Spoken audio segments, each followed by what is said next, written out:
Assalamu alaikum wa rahmatullahi ta'ala wa barakatu.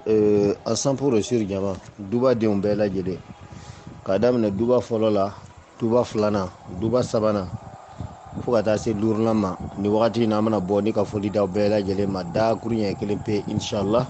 Ko k'aw bɛɛ k'aw salamu alaikum wa rahmatullahi ta'ala wa barakatu. Alhamdulillah suma alhamdulillah. An bɛna foliw daminɛ an ka suyukuw la du cɛkɔrɔbaw bɛɛ fo kana taa se denmisɛnnin fitininw ma ko k'aw bɛɛ lajɛlen ko ni wagati in na k'aw salamu alaikum wa rahmatullahi ta'ala wa barakatu. Ka bɔ maître Badara Aliyu Badini di sabali kan ye inshallah yɔrɔ la n'o ye u ka folikan ye ka ɲɛsin aw bɛɛ lajɛlen ma. Duba jama en 100% sur 1 en 100% sur 2 ilmu ram 1 ilmu ram 2 ça va en privé ilmu ram sur telegram ni jama bay an b'aw bɛɛ fo ni wagati in na dakun ye kelen bɛ k'aw salamu alaikum. Alhamdulillah suma alhamdulillah.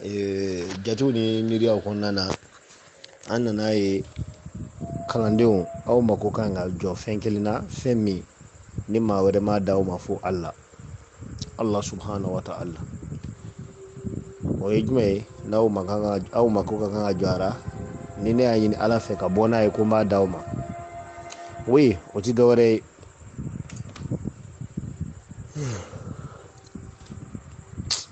a b'a kɛ to n sɛgɛnnen fo ka tɛmɛ voilà depuis tile damani baara babagɛlɛn dɔw la n'i nana ye ti da la ko ne yɛrɛ bɛ sɔn ka nin baara sugu min kɛ o don. Voilà bɛɛ diɲɛlatigɛ o de ye, hɛrɛ t'a kɔnɔ fo i ka sutura ɲini, n'i ye sutura sɔrɔ a tɔ ka nɔgɔ inshallah. Duba jama aw ka d'an bɛɛ ye inshallah ta'ala. N nana min miiri k'a ye n'an kan ka o di ɲɔgɔn ma o de ye jumɛn ye? Ala sɔn. Duba jama ni Ala y'i sɔn kuma banna. Maître Badara Aliyu le bɛ kuma na. Et les abonnés sur YouTube, ouais, je m'adresse à vous aussi. N b'aw fana adressé aw la dɛ YouTube jama. N ka abonné minnu bɛ YouTube sanfɛ n bɛ profiter k'aw fo ni wagati in na k'aw fana k'aw salamu alaikum wa rahmatullahi ta'ala wa barakatu. Dɔw facɛ, dɔw dencɛ, dɔw kɔrɔkɛ, dɔw dɔgɔnin, dɔw teri, dɔw yɛrɛ jugu le bɛ Maître Badara Aliyu Badini di sabali kan ye.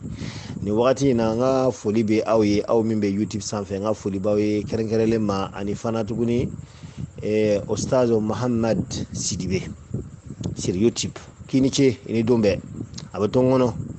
Ni n ko n bɛ aw YouTube mɔgɔw tɔgɔw ta a baara bɛɛ bɛ tiɲɛ, an bɛ mago bɛ min na an tɛn'u ɲɛ sɔrɔ, an bɛ min fɛ u fana bɛ taa ka an dan. Donc Muhammad Sidibe k'i ka foli bɛ ɲɔrɔ la depuis Burkina Faso, actuellement je suis au Burkina Faso inshallah. N bɛ n ka abonnéw bɛɛ lajɛlen fo YouTube sanfɛ parce que video min kɛtɔ ye ten, vocal min fɛnkɛtɔ ye ten a bɛ ka kɛ an ka en 100% sur kɔnɔna na, mais inshallah n'Ala sɔnna a ma n bɛna kɛ video ye k'a balancer k'a d'aw ma, an famana ɲɔgɔn ma. Ko nin y'aw ka sanbɛ foli ye inshallah. YouTube jama aw ni ce sanga ani wagati bɛɛ. Minnu bɛ ka inquiéter sanga ni wagati bɛɛ u bɛ message bila ka ne ɲininka mun de bɛ yen Maître Badara Aliyu, mun de bɛ yen sanga ni wagati bɛɛ, mun de bɛ yen an tɛ k'i ye i tɛ video bilara tuguni. Fo a ka faamuya dɛ, connexion problème de bɛ yan. J'en ai que 2 wifi différents mais 0 à la base a cité foyi ɲɛ, réseau man ɲi.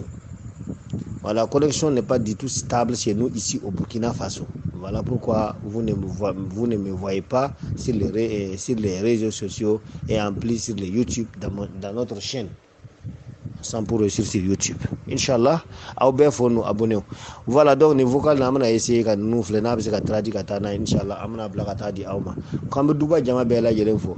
Donc an y'a miiri fɛn kelen ye, adamaden sen fila ye, i bɛ dɔnni ɲinina cogo o cogo ni o ye dɔnni daga ta k'a d'i ma, ne b'a miiri ko dɔnni ko kuma banna. Ni k'i kun b'i dimina n'o ye kun ci, kundimi banna. Ni k'i ɲɛ b'i dimina n'o ye kun ci, ɲɛdimi banna. Ni ko mura bira n'o ye kun ci, mura banna. Ni ko sɔgɔsɔgɔ yɛrɛ de b'i la n'o ye kun kɛ sɔgɔsɔgɔ banna. O kama ɲan'an bɛ ɲɔgɔn sɛgɛn k'an bɛ ɲɔgɔn kalan ka mɛn ka taa wagati jan na, peut-être an kɔni bɛ se ka